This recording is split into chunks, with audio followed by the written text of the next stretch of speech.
Welcome back to Community Talk Radio. This is Project Independence and You, Talk of the Town on LIU Public Radio. Well, Otto, it is time for my favorite part of the show, is when Otto whips out his handy-dandy bulleted list. I mean, it looks like it's growing, Dan. I think we have multiple pages here. He just goes on ChatGPT. Well, Otto, what do you have for us today? Okay. In everyone's life, Okay. all right, there comes certain points where a light bulb goes off or something happens and it influences your life. Okay. Who in your lifetime had a big influence and really impacted what your direction of life is, and maybe even throw an event in that might have taken place? Ooh. All right? Ooh. Ah, that's a good one. Like, I'd really need to think about that. I can start with, I'll give you, because I had a little go jump ahead. start. Okay.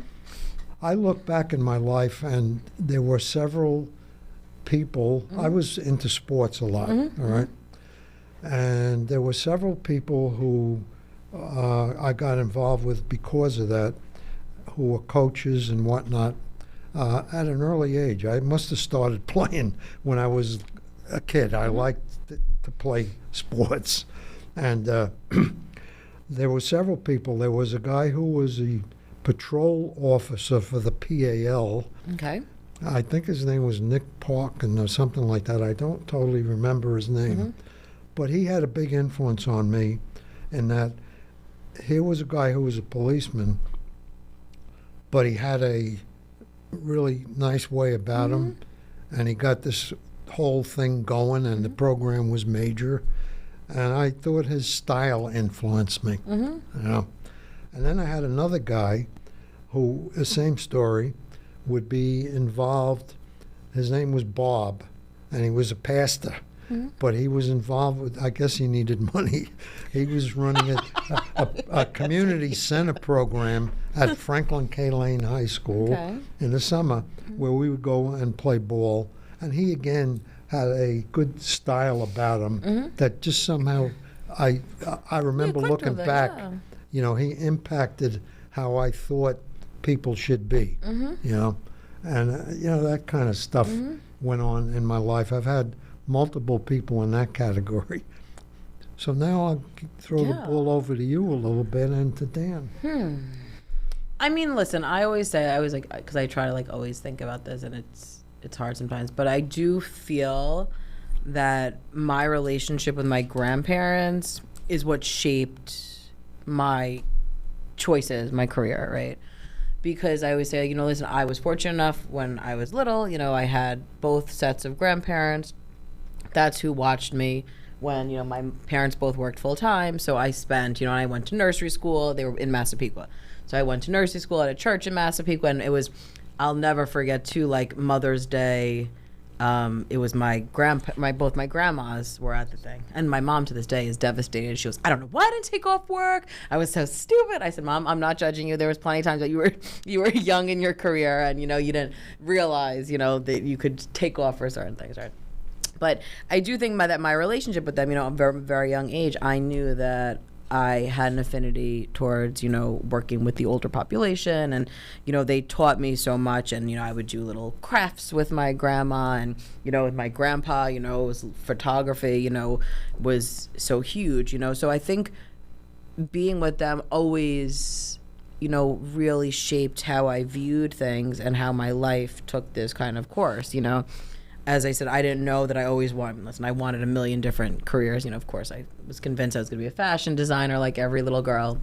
But then, you know, when I was shifted into college, and I took, you know, sociology classes, and I was like, I really like sociology. And, you know, and then I wanted to pursue my education. I wasn't sure what I wanted to get my master's in. And I'll never forget the phone call from my mom, who was like, I just read what a social worker is, and it sounds like you. And so then I remember vividly her sending me the blurb of, you know, what social work was. And it was so broad, and it could be used in so many different, you know, different careers and aspects and stuff. And so then I said, okay, like, I'll give this a go. And, you know, then I think about like how that turned, right? Like, so I always knew that I wanted to be with seniors, but then I met a woman Miss Pat, who my first internship was at Hempstead High School, and she was incredible. She ran the team center at Hempstead High School, and Hempstead High School like really had to, was dealing with very serious issues, that you needed to be trained in, and that's what was cool about my, getting my social work master's at Adelphi is your first one. They said, listen, I know you want to work with seniors, but we want you to see, they wanted you to have experience in different kind of avenues of social work.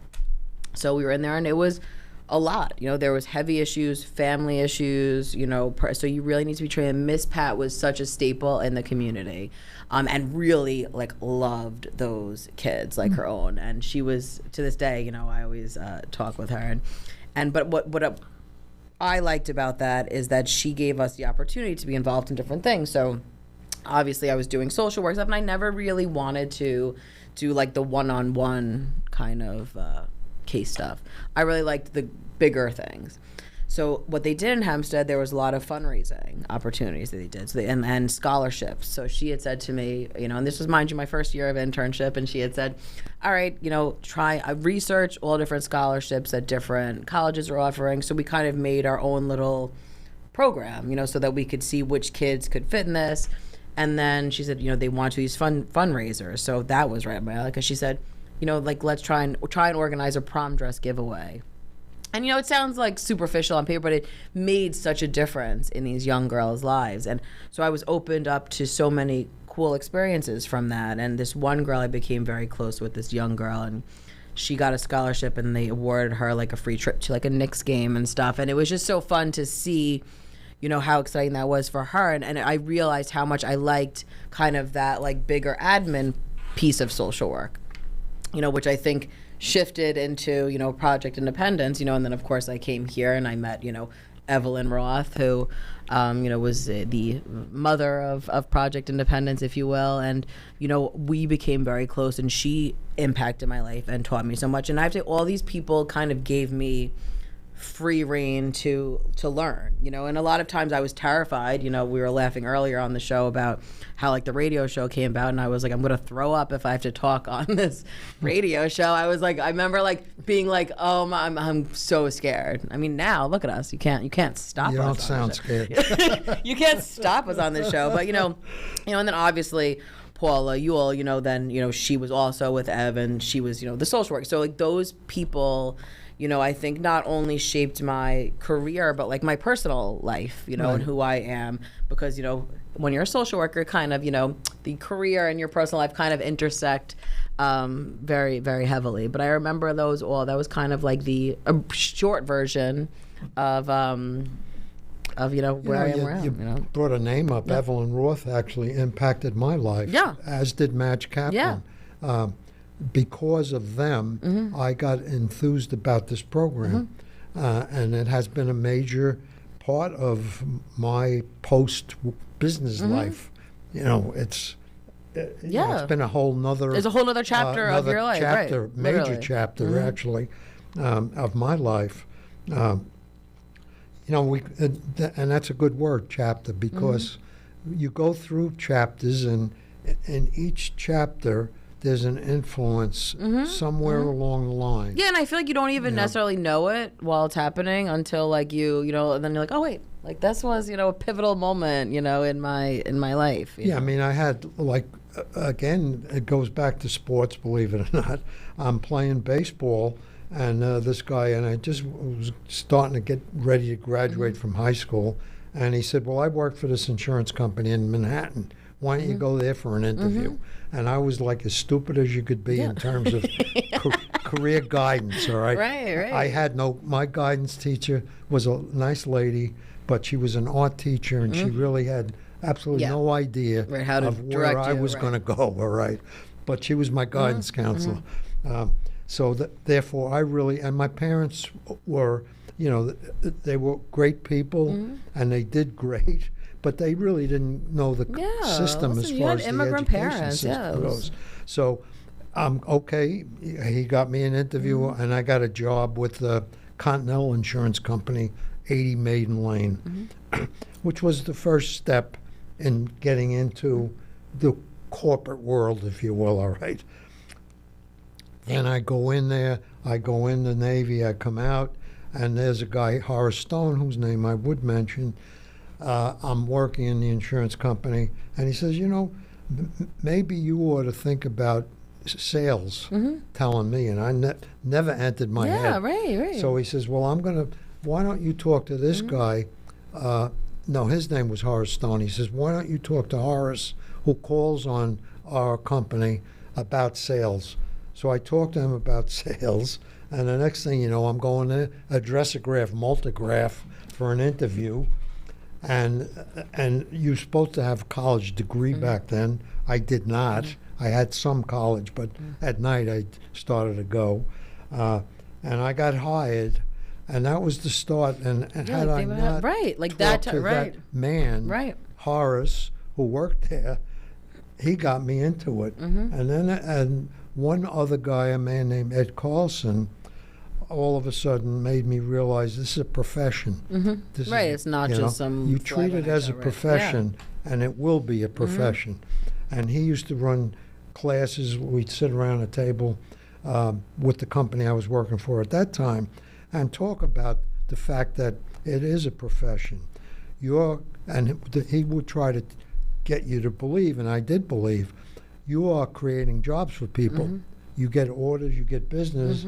Companies will need people to produce these products that you sell. And then over my lifetime, I sold quite a lot of products. And you never sell anything that people don't need. No. You get that through your head about, he can sell the Brooklyn Bridge. That's such a crock. You don't need the Brooklyn Bridge. These were the myths that were told back when I first, he's a great closer. Well, okay, he's a great closer. He sells encyclopedias door to door. If you don't close, you're finished. All right. I was into long-term sales, all right, where you would build relationships and sell to corporations multiple millions of dollars worth of stuff that they needed. And I learned along the way, I guess, about the earlier people I talked about, I worked at a delicatessen, actually. I learned a lot about dealing with people. So you learn. Yeah, but you think, because it's like all these little things are like shaping, led me into the sales world. And like you never thought, I'm gonna, I'm going into sales. When I was a teenager, I didn't, my image of sales was cars, encyclopedia. I didn't know that there were people calling on corporations. Right. No, you don't. But you didn't know. But like that's how I felt with social, right? Because the connotation, I'll never forget too. When I had told my friends that I was going to social work, and it's changed over the years. We've been doing it, but like initially, it's like a social worker is the person who comes and takes your kids away. Like that was like. Well, that was the image I had. I mean, but for real, like that's what I heard because my mom first told me, and I was like, wait, what? And then when we're reading the description, we said, oh, okay, and obviously it's so much more than that, as we all know now. But I do think it's interesting, how, and I'm always such a firm believer in like these little tiny things will lead you down some kind of path that you never could have expected, So it's very up. He's swaying over to you, Dan. You're gonna get me into this. This could get really complicated. Oh, good. Well, no, I mean I grew up. Well, it's not simple, and honestly, no, it's not a because simple. there's many chapters. Yes. Well, yeah. I mean, you'd have to take it almost by decade. I mean, the answer is radio and television. Greatest influences on my life growing up. Just the fact that they existed. That they existed from the day I was born. My father, he didn't grow up with radio. It showed up. Television showed up, and computers showed up. Like me. But no, my family obviously is the first influence. I come from a very large family, and all of those influences are not good. Right. Many of them are not good, including my parents. Looking back on the way I was raised, I wouldn't raise my kids that way. You know what I mean? So, and I was one of the 7th of 9, so my parents were already older. Worn out. Tired. When they had me. But their influences were there. But no, I mean, I was plopped in front of the television, and I became a huge fan of radio very early in my life. I mean, to mention names of influences, is the number one is the guy named Dan Ingram, who was a disc jockey on WABC in the 70s, 60s, 70s, and 80s, and I just wanted to be him. But parental, whether it's, my parents never told me what they wanted me to be, but I got this idea in my head that I should become a civil engineer or an architectural engineer, because my father was a civil engineer and my 3 older brothers all became something else. I figured, I'm the youngest, I'll take the mantle. I flunked out of school because that's not what I wanted. So is that what you initially went to college for? Yeah, for architectural engineering. I'd take it 2 years in high school. Where did you go? I went to, at the time, it was a 2-year school, SUNY Farmingdale. And then I was going to transfer to, hopefully, to New York Tech in their architectural program. But, nah, they had a radio station there. And, you know, that's where I Now, ended. when you were there, was there an individual that? Yes, there was not an adult though, a peer, a man named Mark, who came here with me after that, and we built an empire here together. My life has always been partnerships. I always found that if I find a partner to help me move forward, it works really well. So Mark was the first one. He stayed. He finished both years because he was just taking liberal arts, and then he came here to Post with me. I suggested let's go to Post. They got a radio station. Let's see if we can, because we did very well there at their station. So let's see if lightning strikes twice, and it did. But he went on after that, and he went into the record industry because that's what he was interested in. But I continued with radio and television as much as I could. You know, by this time I'm married. I've got 2 kids. I'm poor as dirt, and I'm living in a small apartment in Massapequa on the 2nd floor of the old music store. But the So you were opportunity. in the entertainment industry. I was actually working for Stern's department store full time. If you're out of at Gertz, business. I actually started out with Gertz, in college. They're out of business. And they're both out of business, yeah. So not because I did anything. Yes. Full disclosure, it was not because of Dan. But again, then I met while I was here, I met a man named Tom Ruckert, who would be the largest influence on my life for the next 40 years until he passed away. So, and he got me to be a teacher. He got me to understand how to teach, how to be with people. I taught with him at Glen Cove High School in their TV studio, and that led to another gentleman named Danny Valance, who has also passed away, who convinced me to go to New York and work in television. And I ended up working at one station, then I ended up at NBC. So I didn't realize. So you were teaching in Glen Cove before you your city. Yeah, and at the same time, I got a call from my former professor here who said, "We got a guy out sick. Can you teach for a semester?" I said, "Sure." One semester has turned into 40. Yeah. Well, next year it'll be this year. Next in 27 it'll be 40 years. Did you have any idea that you wanted to teach, or like you just didn't when you're a really? little kid and you play teacher? Yes. We've all of course, done that. yes. Mostly girls did it, but I did it too. I thought I like the whole idea of passing what I know along. And I think I'm pretty good at this radio and television stuff, so passing that along to new students was always fun. But again, I got called for one semester, and then the second semester, he's still sick, stay. I've been here for 40 years doing this, and I was at NBC, and then Tom joined me here for all those years. So I always made partners. I like to work with another person. I don't like to work alone. I do work a lot alone, but I like to work with other people. You're my partner in this show. You're one of my partners in this show. You don't do anything alone. I think one of the things people try to do far too often is, I can do it on my own. No, you can't. You need other people. Well, it's more fun doing it with partners. Well, yeah, but me, it's also, anyhow. but it's also, I like to think of myself as fairly creative. It's easier to be creative when you're bouncing things off other people. It's one of the things we teach here is that if you're going to go out and work on a TV show or radio show, you're going to sit and collaborate to make that thing better. You're not going to do it on your own. You're not going to do it. It's interesting you said about maybe use the word mentoring, like pass on knowledge and information. I look back on it, and in my work career, I think that was probably one of my strengths. Would be I had, at one point, I had about 50 salespeople who reported to me through channels. And I was very big on training don't just throw them out in the street Yeah. and embarrass yourself because you think this is what sales ought to do. Yeah. I was big on, we would do a lot of role playing. Right. You know, when you're in certain scenarios, how do you handle it? And I look back on that, and I think that was something that was important. Well, I think know. when you ask the question, who's influenced your life, it's been your mentors. It's been the people you've looked up to or you admire who have helped you in one way or another, or become your partner in being creative or being Or successful open the in door business. for you. Yeah. And are rooting for you, yeah. And don't let me diminish the fact that my wife has been a huge influence Right, exactly. on my I was thinking life. that too. I said And now, my husband. my No, children yeah, have right. been a You huge know, I'm influence in my almost- life. I had a dog once that taught me more than most dogs could do. Well, That's why I love you, Dad. I'm basically almost saying, like you used your grandparents. In most cases, your mother, your father are going to have an influence. Yeah, All right. on both sides of the Yeah, coin. no, but that was Right. such a good point to say. Mine, thank God, were all good. You know? Oh, you're lucky. Yeah, I was lucky. My father, I always told people my father was a professional milkman. I always think All right. about you saying that. Yeah, and I learned that.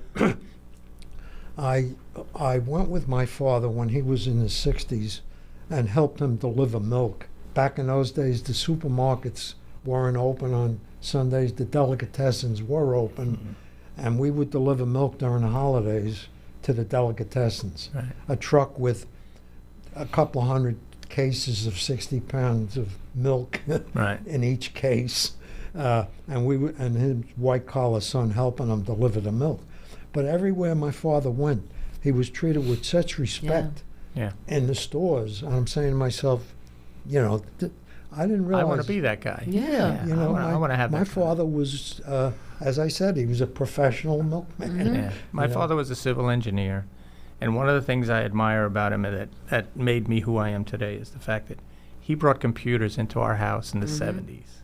Yeah, it's You know, he was enamored with them. I thought they were fascinating. I remember 1969, I was 8 years old.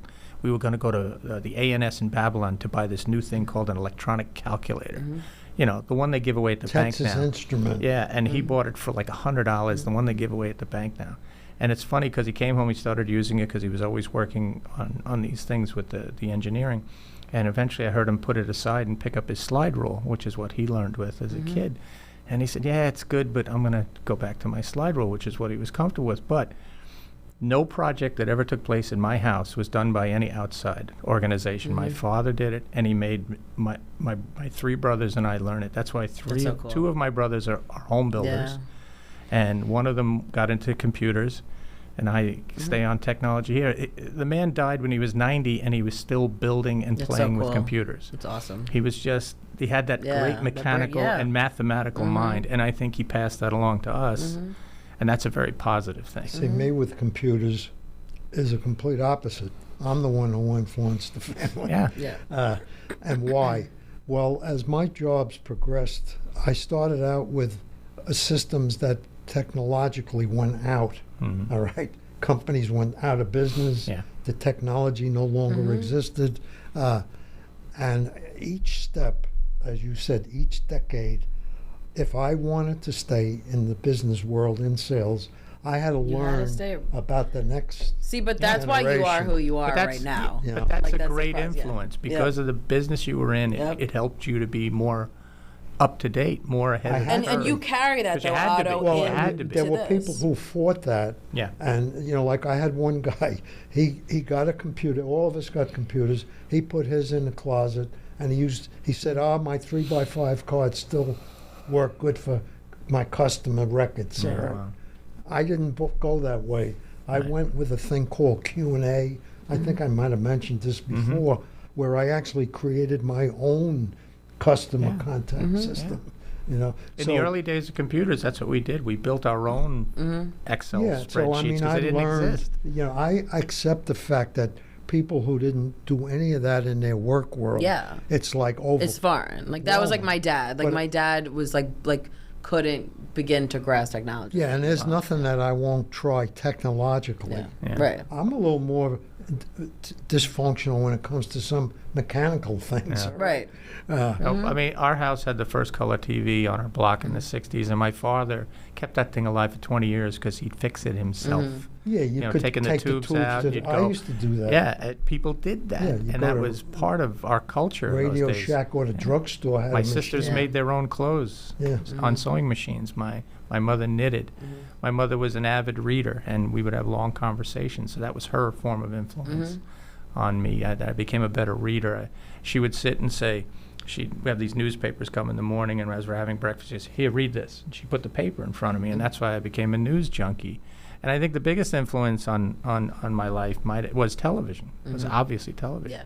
And one of those things that got me going were, I don't want to get political, but the impeachment trials of Mr. Nixon. And that influenced the rest of my life politically. So there are things in our lives that just, external and internal, could be a person, could be a Right, computer, thing, could be a absolutely. thing, could be a dog. yeah. Like I said, I had this one dog that was the most loyal thing I've ever met in my life. So yeah, there's lots of them. And you're right, they're periodic, and they're they're amazing when you Depends think back on on the them. stage, And they're the negative ones in your life too, Yeah. unfortunately. yeah, but you learn from them too. Absolutely. Yeah, exactly. Without them, how do you know? Yeah. Right. How you know what you want I mean, to do. Yeah. there's so many different levels of learning. We're leaning it towards work and business and whatever, but there's also relationship management, if you will, family dynamics. Yeah. You learn, hopefully positive, by watching other people, how they handle certain situations. Well, and that's why, as a social worker, you know better than all of us that if you have a negative experience in your life, if there's violence, if there's the tendency is you might be that way also Yeah. as you get older. Right. So It's like it goes like either way, right? You could either be super, so I'm not going this the path. or, dynamics like, of your home are huge. Well, Complicated dynamics stuff, my are friends. not always good. Well, I want you both to know that you're an influence in my life, so Well, love you both. same to you. And on that note, I would like to thank everyone for listening to Project Independence and You Talk of the Town. I'd like to thank my friend Otto for another great show and, of course, another great topic. I mean, Otto, you just really have your finger on the pulse. I would, of course, like to thank Dan Cox for all of his wonderful work on the show. Project Independence and You is a production of Long Island University Public Radio. Join us again next Friday at 10 a.m. on LIU Public Radio. Goodbye and have a great weekend.